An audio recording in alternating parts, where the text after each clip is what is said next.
సమూయేలు గ్రంథం మొదటి సమూయేలు 1వ అధ్యాయం 19వ వచనం.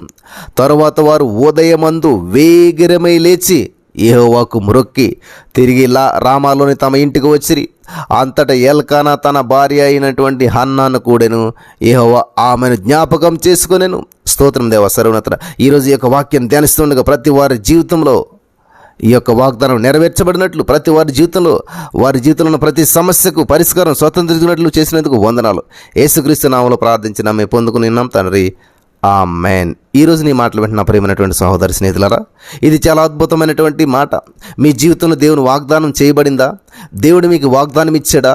దేవుడు మీ జీవితంలో ఫలింపు లేకుండా మరి ఉన్నటువంటి జీవితానికి దేవుడు ఫలింపు ఇవ్వాలని ఆశపడుతున్నాడు. మీ జీవితంలో జరగనటువంటి ప్రతి కార్యం జరిగించడానికి దేవుడు ఆశపడుతున్నాడు. మీ జీవితంలో ప్రతి బంధకాన్ని తెంచివేసి మిమ్మల్ని ఉన్నతమైన స్థితిలో ఉంచాలని చెప్పి ఆశపడుతున్నాడు.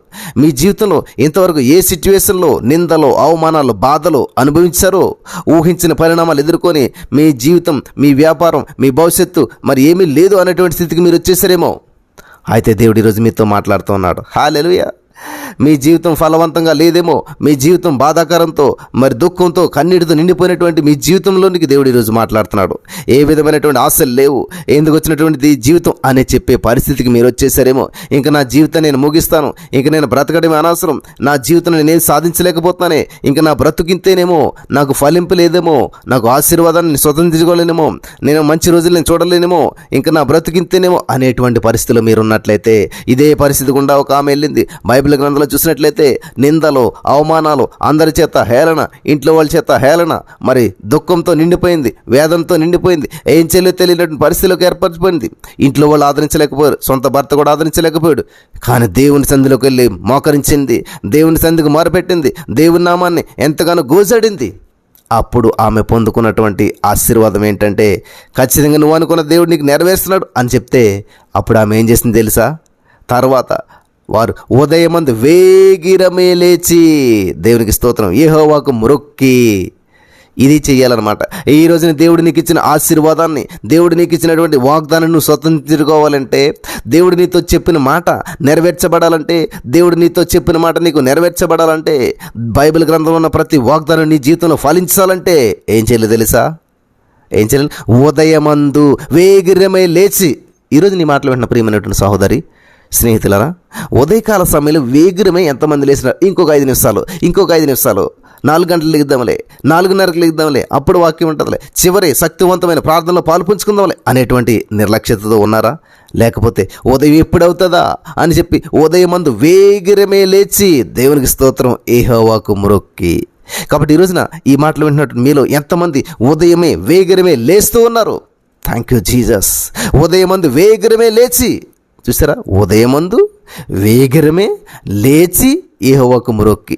ఇది ఖచ్చితంగా చేయవలసినటువంటి విషయాలు. ఇక్కడ మనం దేవుడు చాలా స్పష్టంగా మనకి 4 విషయాలు తెలియజేస్తున్నాడు. నెంబర్ 1 ఏంటంటే, ఉదయమందు, బద్ధకంతో కాదు, వేగిరమే ఏం చేయాలంటే లేచి, దేవునికి స్తోత్రం, లేచి అనే మాట నేను ఎక్కువగా ఫోకస్ చేస్తూ ఉన్నాను. అది నా టాపిక్. లేచి, హల్లెలూయా. ఏం చేయాలంటే యెహోవాకు మొరొక్కి. అందరూ లేస్తూ ఉన్నారు ఈ రోజున, కానీ దేవునికి మొక్కుబడి చేయట్లేదు. అందరికీ లేస్తున్నారు, దేవుని సన్నిధిలో మొరపెడతలేదు. అందరూ లేస్తున్నారు కానీ ప్రార్థించలేకపోతున్నారు, ప్రభు సన్నిధిలో ఉండలేకపోతున్నారు, నిద్రమత్తును జయించలేకపోతున్నారు, బద్ధకాన్ని జయించలేకపోతున్నారు.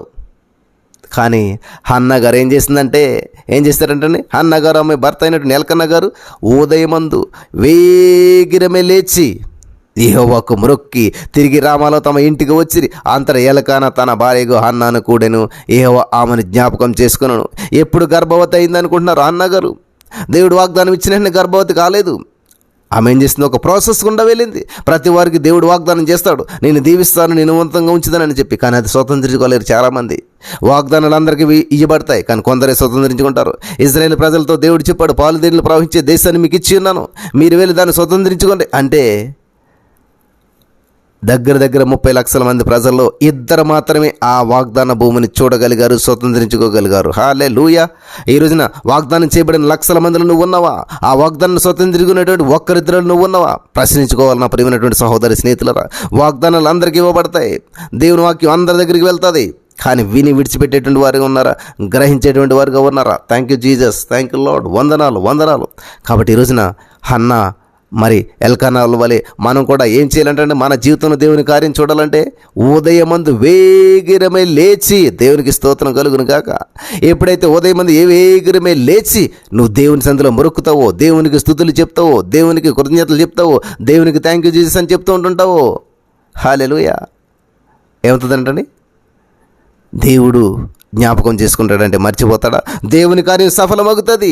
ప్రతి అడ్డులు ఆటంకాలు తొలగించబడతాయి. ఎవరైతే ఉదయమందు వేగిరమే లేచి దేవునికి మొక్కుతారో, ఎవరైతే ఉదయమందు వేగిరమే లేచి దేవుని సందులో మొక్కుతారో వాళ్ళ జీవితాల్లో ప్రతి వాగ్దానం నెరవేర్చబడుతుంది, ప్రతి సమస్య పరిష్కరించబడుతుంది, ప్రతి నింద కొట్టివేయబడుతుంది. ఎప్పుడైతే మరి అన్నగారు కన్సీవ్ అయ్యారో ఆమె యొక్క నింద కొట్టివేయబడింది, ఆమె యొక్క జీవితంలో పేరు మార్పులు వచ్చాయి. అంతవరకు గొడ్రాలని అంటారు, అప్పుడు పిల్లలు దానిగా అయిపోయింది. ఊహించినటువంటి పరిణామాలు చోటు చేసుకున్నటువంటి సమయం ఎప్పుడో తెలుసా?